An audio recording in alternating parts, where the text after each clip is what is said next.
We know we're very excited about breaking making its debut at the Paris Olympics, and I'm very, very excited to be able to speak to our next guest today. Qualified for the Paris Olympics, winning the Oceanic qualifying tournament in 2023, and will be creating history as Australia's first ever male breaking athlete at the Olympic Games. It is a pleasure to welcome to Off the Podium, Jeff Dunne. Jeff, welcome to Off the Podium. Hello. I should say J-Attack. Is that more appropriate in this context to introduce you as J-Attack? If you want, but I think just fine. Just fine. I always like to find out though from our breaking guests about the name J-Attack. I mean, was that something that you got adopted early? Was that given to you? How does J-Attack come about? That name was given to me. So when I was like, I think 8 or 9, my coach gave me the name J-Attack because the way like I dance, I kind of like attacked the floor and attacked all like the, movements or the combinations I had to do. And like my name starts with a J, so we just thought attack and J-Attack. That just works. Came to be. And the rest is history. Because you started very young. You were 7, if I'm not mistaken, when you started breaking. So how do you get involved in breaking? Well, originally my sister used to do hip hop lessons, and then in another room, because we were in a studio, she was in a room, and then a room next to her, there was a breakdance classroom. So I used to go in there and just watch, and it got to the point where I just thought that some of the moves were just so easy that I started doing it. I realized how fun breakdancing was, And then we moved down to New South Wales because we used to live in Queensland. We moved on the border of New South Wales and Queensland in Tweedheads.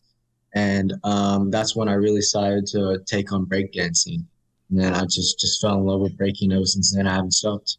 Which, were you very athletic? Were you doing other sports and all that sort of stuff at the same time? Yeah, like I used to play a lot of soccer. Before like I really took breaking on, I used to run, I used to swim. I played basketball when I was in year 8 or 2 years ago. I skate, I surfed. Lately I've been into golf, so Wow. I used to play a lot of like different things just as a hobby, just to keep myself entertained. I like that discrepancy between breaking and golf. If I was to take 2 sports on different ends of the spectrum, I think I'd probably go with golf and breaking. I mean, that's a big difference between the 2 sports. Yeah, it is, yeah. Is that one sort of, I guess, relaxing? I know golf isn't always relaxing, but I mean, is that more of a just a... I don't even know how I could compare the 2 there, Jeff. I really don't. I'm trying to think of a way to connect them, but was one just better than the other, and that's why breaking ended up coming out on top? I'm not too sure. I just suddenly found golfing amusing, and that's like all these sports I just suddenly thought were fun, and that's how I got good at them, just because they were fun, and I just became addicted to them for a while. But I think breaking is the most fun I've ever had in any sport. Was there ever any, I guess, harboring dreams for an Olympics? Because we know obviously the breaking journey is a different one. This is only a recent addition to the Olympics. And when you had started breaking, this was never really an Olympic sport. But through those other sports that you were doing, had you sort of grown up watching the Olympics, ever thought that would be a good dream to kind of push towards? Yeah, I used to think running, I would be good at running, or like even soccer. But yeah, mainly running because I was always just naturally fast. I was never like fast with hard work or anything because I never did like running training or like, woke up in the morning, did 5Ks, every day. But yeah, I always thought I was, if anything, to go to the Olympics, I thought I would be good at running. But obviously not.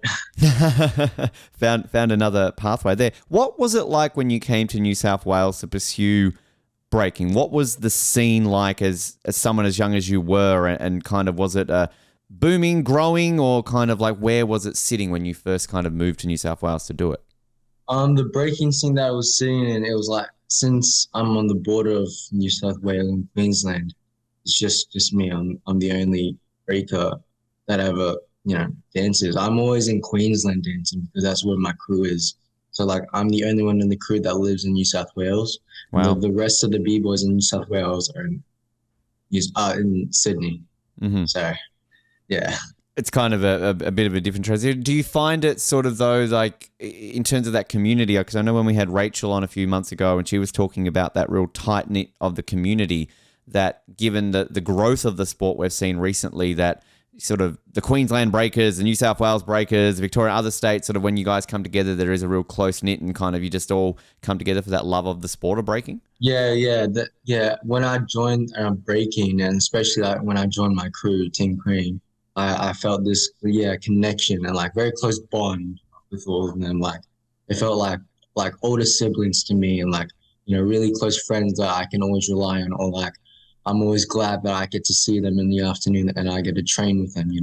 We like go off each other's energy whenever we train. It's just every time I train with my crew, it's just crazy. We're always doing something new, teaching off of each other, learning new moves from each other. So, yeah. You mentioned your sister doing hip hop dancing at the time. What was her kind of thoughts on you getting into breaking? Did she ever give breaking a crack once you sort of started going through the ranks? Yeah, she did. Yeah, she took on breaking when I started breaking, but she stopped, I think, for a little bit for 2, 3 years because she wanted to pursue acting, and she's doing really well in that right now. Wow. Yeah, but she's getting back into it, just for the fitness and just for the fun of it. So yeah. Fantastic. What have we seen her in anything? Is she sort of been out and about and kind of what could have we seen her in? Not as much. She's just been in just some local competitions that were ages ago, like 2016, 2017. But Right. yeah, I reckon if she kept going, she would have been like really good. There you go. Good to hear that. I love your reading about your training regime and through all those sports that you were saying and everything along those lines. But the fact that you're basically up at 5 a.m. 4 days a week, you're doing all this sort of training kind of with that. At what age do you kind of start getting into that real mindset of that almost addiction to training, Jeff? Because that takes a lot to be able to commit to that level of training.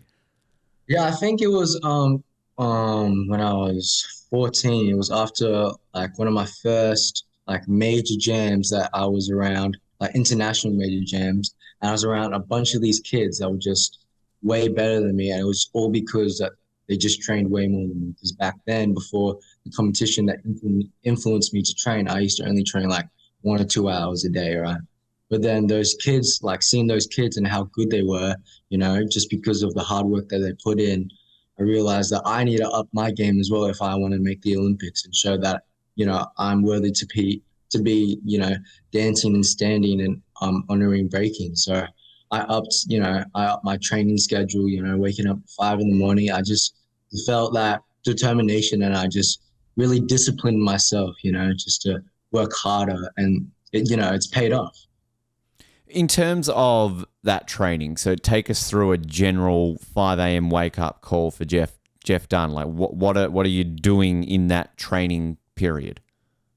In the morning, it's all about like my style and my charisma and like my flavor and like my presence. So since in the morning, you really got to wake yourself up. It's really hard, to get yourself up. That's where like, you really got to be strong in your mind to force yourself to wake up. So, when I'm training, I'm just thinking about like my style, like I said, and just like, trying to make myself look cooler, because in breaking, it's all about the perspective of someone, it's everything's about, looking at how someone is viewed and all that, So, yeah, it's just about like when I do my moves, if I look cool in them, what freezes or power moves look nice, what don't, it's just a lot of thinking, and a lot of just time, it takes a lot of time. Is that a lot So of training in front of a mirror, or do you have like a camera where you are kind of able to go back and review the tape, or maybe even a bit of both? it's just my camera, my iPhone, I just take myself, sometimes, I like the way I dance in certain days and other times I don't like the way I dance, and it also depends on like how I'm feeling in my dancing, because sometimes, I might not be able to feel like I'm dancing good. So in the morning, I just, train on my power moves and my grip. And so what I love hearing, this is what I love about the sport, is because, Rachel really gave us that insight of even the word being used as sport is kind of sort of subjective sometimes in breaking, because it's almost an art form where, as you say, you're working on that style and everything along those lines, because it's not like, say, gymnastics where you're on a vault and you're trying to get flips and rotations and landings. It's so free flowing and diverse that what you're training this week, come Paris, it might not even be remotely what you sort of perform on that day, is it? Yeah, there's like in battles, there's so many times where like there's a b-boy that like does just crazy power, crazy hard little tricks, and he just gets smoked by this guy with just extremely nice, effortless style and flavor, and everyone just cheers for him because he has that cool flavor and steez to him. It's so fascinating to kind of have that, because I can imagine that you could be sitting on something that you've just been absolutely, like I'm nailing this, and then come the day you've got a b-boy up against you and you're just like shit. And it also depends on like judges, Yeah. Judges, they can't always, vote for like what you think is right. They just vote for what they feel is right, So some things they might like more than others. Like I know I've seen a bunch of judges that I haven't approved of because, they like style more than tricks, but there have been judges that I really like because they like tricks more than style. So it just depends on which judges. And that just comes to like just knowing them and like personally knowing them as well, And I can imagine then that it's sort of, I guess you would find out who the judges are for a competition, slightly in advance. So then you adapt your sort of what you're going into that competition to, as you're saying, suit that judge. Yeah, yeah. To kind of work it that way, which it must make it interesting because, we're here on the show, and a lot of people, I think, are learning a lot about this sport and kind of everything ahead of the Olympics. And one of the more fascinating aspects I learned is in regards to, say, the music, that's not something that you really know too much about until the day of it, which again also makes it very challenging. So how are you able to, through that training, like do you use different styles of music on certain days to try and kind of just get yourself used to that unknown? I mean, how can you prepare for something that you don't even know is going to happen until the day of the competition? You don't really just prepare when it comes to like music. You just like, when I'm training, especially when I'm doing intense training or like training with my coaches, I just search up B-boy breaking beats 2023 or 2024, and it just comes up with a bunch of beats, because I think all the beats these days are the same, and that's the real problem these days with beats, every single beat or every single mixtape that we listen to just sounds the same, like back when I was like growing up and breaking the music, it was very lyrical, and it was like there was a lot of different tunes and tones in it, different like instruments in there that you could really listen to. Nowadays it's just like the hat, the snare, the maybe guitar at the time, but there are some like beats that are very iconic for having its own like style or flavor because someone made it big, because sometimes there are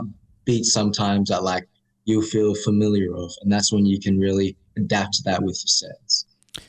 The journey sort of going through the ranks, going up 2019, Australian youth champion, going all over the world, competing in places like China, Taiwan, the US. I mean, kind of how did that help you along this journey? And we'll obviously touch on qualifying for Paris, but I mean, I can imagine going around the world, going up against b-boys of a variety of different ages. You're obviously beating a lot of people much older than you, and then to make top 10 in the world, essentially. I mean, kind of, I can imagine that really helped onto this little journey that we will get to about qualifying for an Olympic Games. Yeah, it's just going around to all these places, just seeing how good and developed a lot of these b-boys are and like their own style and the way they do it. It's so inspiring to see that there are lots of great b-boys, that I've met and I've linked up with and I've made great connections with, and I think they've also helped me, especially like in America. I have a lot of friends from America and Hawaii, that I have a great connection with, and they've really helped me develop, in different aspects of my breaking. So, yeah, and then also just seeing the level of like where I should be at, especially if I've made it to the Olympics, like the standard in Japan, is much more hectic than the standard in Australia. So that also pushes me, to be better because, I want to be at the standard of the highest. Because it's, I guess, getting exposed to those athletes around the world, Yeah, because like most sports, different regions of the world will have different styles. So I guess it kind of it helps you on that journey. yeah, for sure, 100%. Do you remember when they announced breaking was going to be an Olympic sport? And what was that like when you found out that, okay, the Olympic Games are now a possibility if I keep going with this? Yeah, they announced the Olympics for breaking, I think 3 years ago, almost 4 years ago. I Mm. think it was in like March or something. They announced it. I'm not too sure, but like I remember telling my mom like when they announced it, I'm like, I'm going to the Olympics. That's all I said. So I'm going to the Olympics, because like I was just old enough to go to the Olympics. I'd just be old enough because like we calculated it, and like we found sources like how old do you have to be, or like when do you have to be born to be able to go to the Olympics. And I realized I was 2 months older, and like for the cutoff line to be able to go to the Olympics. Wow. So I thought, I'm just going to train super hard for this. This is like a great milestone and achievement, to get me better in my breaking career. It really helped my rep and all that.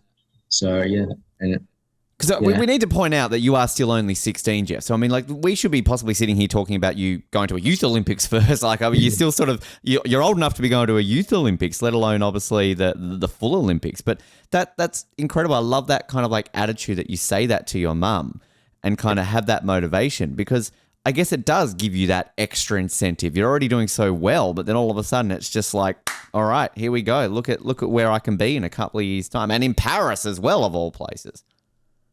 yeah, yeah. I reckon it was just God saying, that this is your time to shine. This is your time to, make your name and put it on the map for breaking. So, yeah.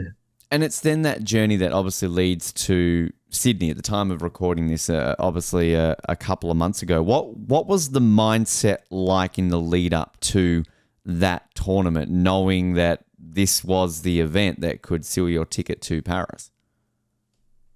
Just like having the attitude of just waking up in the morning and just doing it, just doing my sets, just doing, practicing new moves, and just yeah, especially in the like a month out from the qualifying to get to the Olympics, I was just like just wake up in the morning, every single day, just force yourself up. Yeah, just have that mentality of just doing it, just doing it, just training your ass off, and just putting that work in. What's the gym work like for you? You talk about power moves and everything along those lines. Like, what sort of aspects, if you're doing strength training, cardio, all those sort of things, like what are you doing to kind of help with your moves? Especially for the lead up for the Olympics, it was a lot of like cardio work in my upper body. So like a lot of like handstand holds and a lot of like repetition in my sets, because sets only go for like 30, 40 seconds. But if you do them like 5 times, I can really like gas you. So a lot of cardio. But like a few months out, it was like mobility work and, obviously strength work, core work, and also just getting my body much more flexible. And in terms of nutrition, I believe you work with a nutritionist. So kind of what is there an average diet for a breaker like that kind of helps you in terms of being fine-tuned for an event? Yeah, we found out that like it's more breakers burn more than like 2,000 calories per session in the like an Wow. hour. So Wow. like I was doing like 4 hours. That's almost like what, like 6,000 or 8,000 calories or something like that. So Damn. I'd have to have like a lot of food, like intake. But we realized that it also depends on what food I have. Like there's food that can really help, that can really benefit me. We call it the food like it helps me break down in my stomach. So like rice and like chicken and like obviously a lot of vegetables, things that can break down in my stomach very easily before I go practice or for a competition. And especially for the Olympics on the day for the Olympic qualification, I had like a bar 2 hours before the jam. Then I had a banana an hour before the gym. Then I started having like my Coke 45 minutes before the gym for like you know for like a sugar rush, you know, and all these just aspects that my diet man just told me I had to do. It's really helped. Got to love a sport that allows you to have some Coke before the event. Like, here you go, have a can. Like, I mean, that's a unique aspect of breaking. Yeah. That's crazy, which, I mean, God, like, I couldn't say you can complain about that, because the event itself was obviously held over a couple of days, and I can imagine, like, the mentality of that as well. Like, are you an athlete who feels pressure? Do you relish on pressure? Kind of like, what was the mindset going into it? For the Olympic qualification, I didn't really feel any pressure, you know. But like obviously there probably was some pressure that could have been there, but just on the day it was just like my mindset is just always just do my best, no matter what, you know. Just do my best, and I won't be sad about that, you know. That's for anything I do, you know. It's like as long as you do your best and you know you've done your best, there's nothing to worry about, nothing to be ashamed of. Because you put all of you out on the floor, there's nothing you could have put more.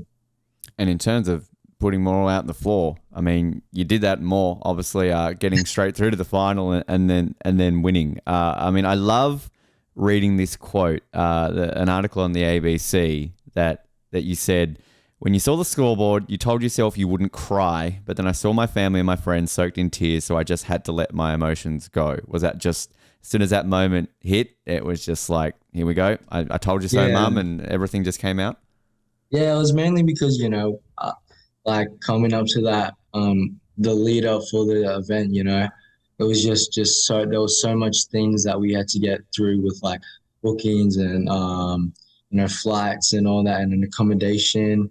Plus, you know, my training was like really hard, and having that discipline, you know, can really take a toll on you. And just so much other things that was just on my mind apart from just winning the event and just doing my best, you know. I just had to let it all go, you know. And after like, you know, I let all my emotions go, I just felt like I felt so much lighter and so much better after the whole day. Probably because I won.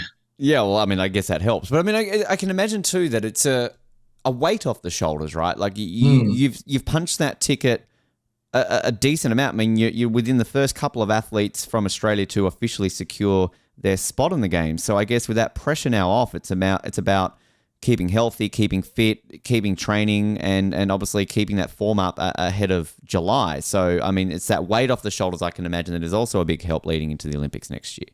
Yeah, also like the nerves that I had like before the competition were like crazy. Like my heart was pumping like the night before I won the gym, because the competition was 2 days, and on the last day I could not sleep. I had like 2 hours of sleep. There was so much things going through my mind that like, you know, different outcomes, different things that could happen, you know, just so much things going through my mind. I was like sweating in bed, you know, my heart was pumping, you know, felt like, you know, I wanted to puke before I went on stage, you know, but like, yeah, it was just Wow. crazy. But do you find that at the end of the day that weirdly worked for you though? Like, because I mean, I watched the performance and like I just love that end, or I guess, correct me if I'm using this terminology wrong, Jeff. I was like that throwdown when you kind of just like you put it out there to them as soon as you finish your moves. I mean, like it almost seemed like that just energized you, and you were so pumped up right at the very end that it almost seemed like it might have helped. Yeah, I think it was just like, it was like I left my, you know, game mode activated for like the whole, you know, 2 days, you know. It's like I couldn't switch it off and like rest. You know, I just felt like I just wanted to get it over and done with. Get it there. I imagine you slept well that night. Did you guys go out and celebrate? Was there much of sort of a big family get together? We celebrated when we got back from Sydney. Right. But like, yeah, I had a massive sleep the day. I think I had like 12, 14 hours sleep or something. Wow. I went to bed. I went to sleep like 7 o'clock or something. When everyone else was like partying and all that, I was like, I was gone. You were ready to go. Which, I mean, how did you find, I guess, that attention that came from it? Obviously a lot of media interviews and even sort of like something like this, but like between now and next year, there's going to be all this focus on it. How do you find kind of that new level of attention that is now put on you? Yeah, I don't really worry about it, but it is cool, like knowing that like there are people like you that want to come out, and talk to me about, my journey and like, what I want to do in the future and like what I want to do in the Olympics, and like just supporting me to go to the Olympics and all that. I feel very grateful that people actually recognize me and yeah. Because it's also that history making aspect. I mean, you will forever be the first Australian male Olympic breaker. That can never be taken away from you. So you will always be in the history books. And it's also, I guess, growing the sport, isn't it? Like people can look up to you now and see this as a possibility. Yeah, especially in breaking, breaking has really come far in a lot of things, just from like the streets in New York to now being an official sport, in the Olympics. Some people don't like it being called a sport, others do, but like, in the end of the day, this is change and breaking, breaking is taking it to another level now. Which it's kind of also the flip side of it. We've seen that breaking is not going to be in LA in 2028, of course, which I mean, you progress this sport to an Olympic level, then all of a sudden you take it away straight away. But I guess on the positive side of that, Brisbane has the Olympics in 2032. Yeah. Obviously, we're going to be a long way up until they officially announce the sports there. But it's kind of, should it return in 2032, it's a home Olympics then at least, Jeff. So, I mean, what's that? That must be a weird variety of emotions to make an Olympics and knowing that it might not be another 8 years until you can go back. Yeah, it is weird, but like on the good side is that like once, breaking, is watched in the Olympics, especially it being a new sport, I reckon there'll be a lot more people, that will be more intrigued or keen on wanting to learn how to break dance from certain b-boys or people, that are going to put it out on the floor, in 2024 in August. And yeah, I don't know what's happening for LA, but it's odd because it's going to be in America and like Yeah. that's where it started. Very odd. Like that was, I think, the biggest baffling aspect of it for me is that of all the countries for them to cut it, the Yeah. home of breaking. And like it's crazy because there's a b-boy in LA and he's like probably one of, if not the best right now in b-boying, and like he'd have probably the highest chance of winning it, especially in 2028. Mm. It's crazy to think that. But again, we obviously hope that it can return for Brisbane, home Olympics, home state, so we're kind of, Hopefully. bit up the road from Tweed Heads, but it's still, a little bit closer than Paris Yeah. for that. So what between now and Paris, Jeff? I'm assuming there'll be competitions to go to and everything along those lines, but kind of do you and your coach kind of sit down and kind of plan out the next period in the lead up to the Olympics to make sure that you are at your peak best ahead of those games? Yeah, like we're like starting early with all my stuff. Like we're getting all my sets, perfect right now. And we're just gonna like drill them all the way until the Olympics. Then and there we'll like put new stuff in and put old stuff out from my sets. But like right now it's just drilling my sets, nothing but drilling my sets like routines, and just like creating new moves that I can add and just mainly just getting myself out there. Do you allow yourself to dream a little bit? Not necessarily, I mean, obviously we want, the gold dream, I can imagine, or a medal, but like, I mean, do you just sort of take those moments to soak in that Olympic experience, what you're going to experience, and sharing like kind of the village and kind of all those little things that you will be able to come out of Paris with in a few months' time? Yeah, I do at times, especially when I'm just like sitting and chilling. I come like, it just comes to my mind that I'm an Olympic athlete, and I'm going to the Olympics, for Paris, like growing up, I just watched people, in the Olympics on TV and like I've only ever been to the Commonwealth Games, So this will be the first ever time I'm actually being to the Olympics, Has So yeah, anyone, has any, blows my like, mind. has anyone reached out to you? Like, obviously, someone like, I know you're at the event, sort of the 1 year to go to a Paris event, so people like Anna Mears were there and sort of another bunch of Olympians there. But like, have you had anybody else sort of from that Olympic side of things maybe reach out to you on Instagram or somewhere else and kind of like congratulate you, wishing you luck? Not really. It's just like either a bunch of breakers that I know or just a lot of my mates. Yeah. Well, we've got plenty of time. People listening to this, they can, they can get. I'm sure there's going to be plenty sort of in the lead up to that. And I mean, looking through your Instagram as well, though. I mean, 20 odd thousand followers, not bad. That's all right. But I mean, I sort of reading through kind of like your career. This isn't just because of the Olympics. You've had this for a long time. You were back in the day having 10,000. I think as a 10-year-old Jeff. So like, I mean, you've had that going on there as well. But I mean, I guess that's kind of fun to be able to help expose the sport as well. And I'm sure, if we were to talk in 12 months' time, that's going to be like 50,000 followers, Jeff. Come on. Yeah. And like my parents have told me, like keeping, all this stuff on, especially old stuff. It also shows that like when people scroll through your profile on Instagram, shows, that like you do have that dedication and that hard work, and it's really paid off. And there's also showed, how much better you have become from the start to where you are now. So, and also shows, like what you look like when you're younger. Well, exactly. Yep. It kind of goes through. And because you were like, was it Little Big Shots you were on as like 10, sort of like back in the day in like Channel 7 and kind of like 3 years ago, I think. Yeah, which is just, it's insane kind of seeing that growth and sort of where we're at now with the sport. But I'm guessing, I mean, you're already sort of talking with mum, the family, like, is this going to be like a massive Dunne family trip to Paris come July? I mean, sort of working how that's going to work out. Yeah, it is, yeah.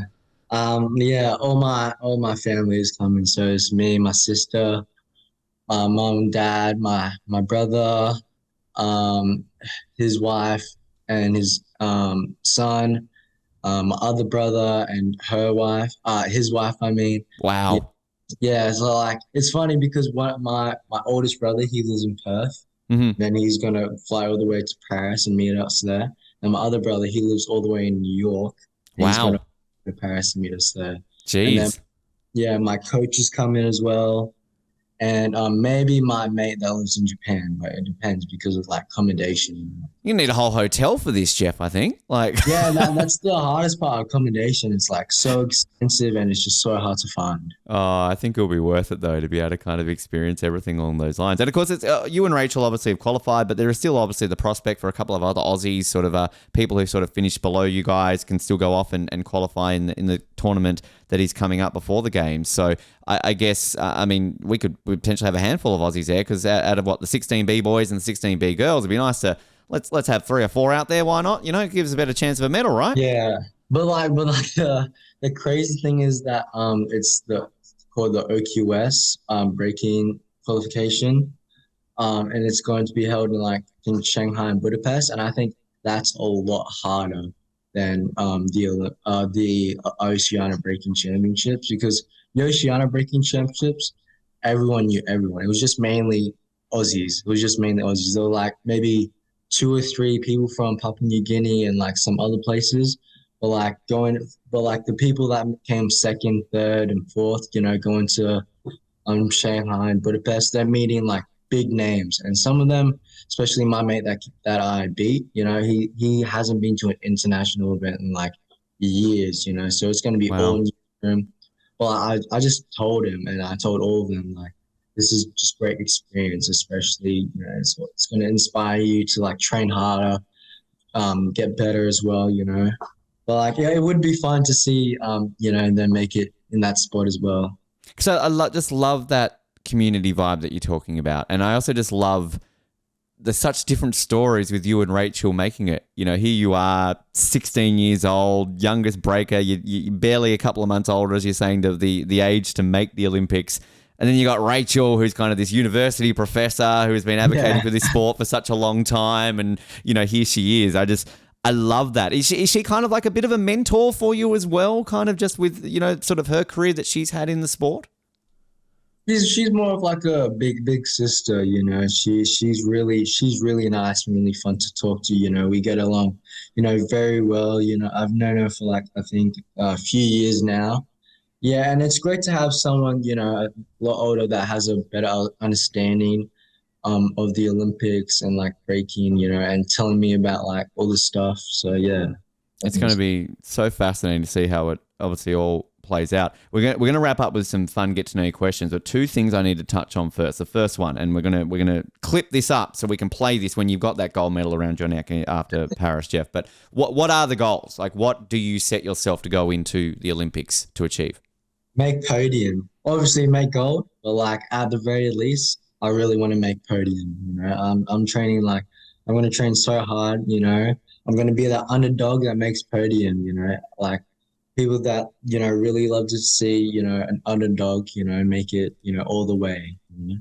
And that's the Aussie way, right? We've got that sort of Aussie battler mentality going us against the world and taking it to there. And what better way to do that in breaking? We've got a good track record in debut sports and medaling at debut sports. I'm thinking back to Sydney, Taekwondo, triathlon, both debuts, we won medals in all of them. When it came to a couple of years ago in Tokyo, surfing, skateboarding, made their debut, we won medals in them. So I'm just saying right now, breaking, making its debut. I'm putting the opposite on there, I'm hoping, Jeff, like to make it out there that we've got history in debut sports at the Olympics.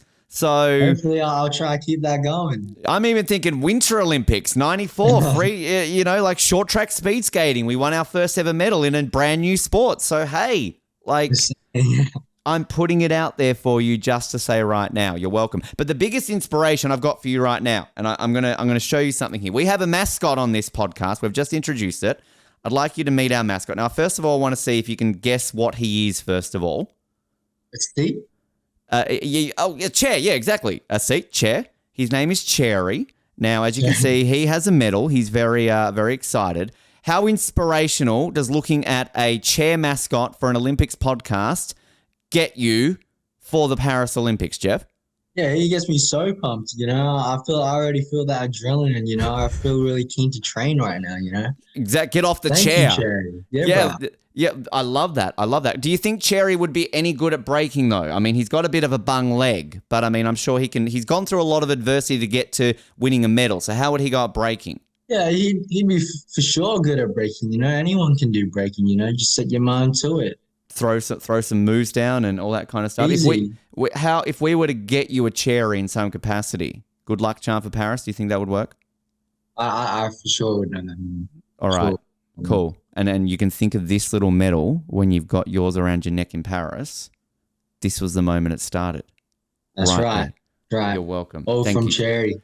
Exactly. Cherry is that inspiration. That's what we want to hear. Jeff, we wrap up every interview with a set of fun get-to-know-you style questions. Now, these were questions given to Team Canada athletes ahead of the Rio and Pyeongchang Olympics. There's always, if you want, a drawing element, if you so do wish. How are your drawing skills? They're all right. Actually, I do art, so I should be all right. Well, on that level, this might get you excited. So if you want to, in between now and when we release this, feel free, you can send it, we put it on social media. So your options are draw what you think the coolest Olympic medal would look like. There's also the option to draw a picture of yourself, which I think that would be a fun one. Maybe you with Cherry. Could we get you like breaking with Cherry? I might have to do all of them. With the gold medal, and me and Cherry, yeah, for sure. I'll flick these through to you because I really want to see this Cherry. And the other one, they gave the Canadian athletes draw a picture of a Canadian animal, but of course we could make that an Australian animal. Again, unless you really want to draw a Canadian animal, that's completely fine.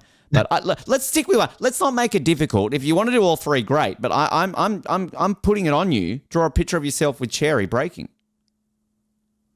Yeah, I'll do that. I'll draw a picture of me, standing. I'll draw a picture of Cherry, dancing on the floor, and I'll send it to you. I love it. You're my new favorite guest, Jeff. Thank you for that. I'm gonna hold you to that. But we'll start off with the first question for you. The greatest Olympian of all time is? Is this like a quiz? It's just your opinion. Your opinion. Whoever you think it would be. Usain Bolt. Usain Bolt. Love it. I absolutely, and that goes back to the running, what you were talking about before, right? What you wanting to be. Were you a sort of a sprinter, a long distance, middle distance? What was your speciality? It changed. Like I used to be, I'm really good at long distance. Like I used to be really good at cross country, but then I just one day just disliked it so much that I just started getting good at 100 meters and 200 meters. I think it was just because of just watching a lot of Usain Bolt. That works. Very inspirational. I like that. I'm scared for your answer for this one, knowing your age. What was the first Olympics you remember watching? Probably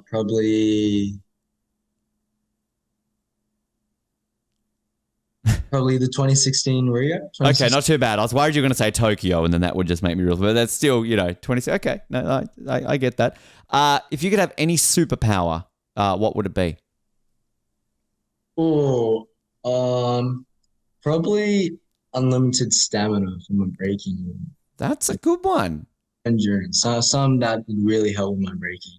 I don't think we've ever had that one before. That's a But solid one. if it wasn't for breaking up, just like super speed or something. Yeah, go for that one. But I like that endurance one. That one would definitely come in handy.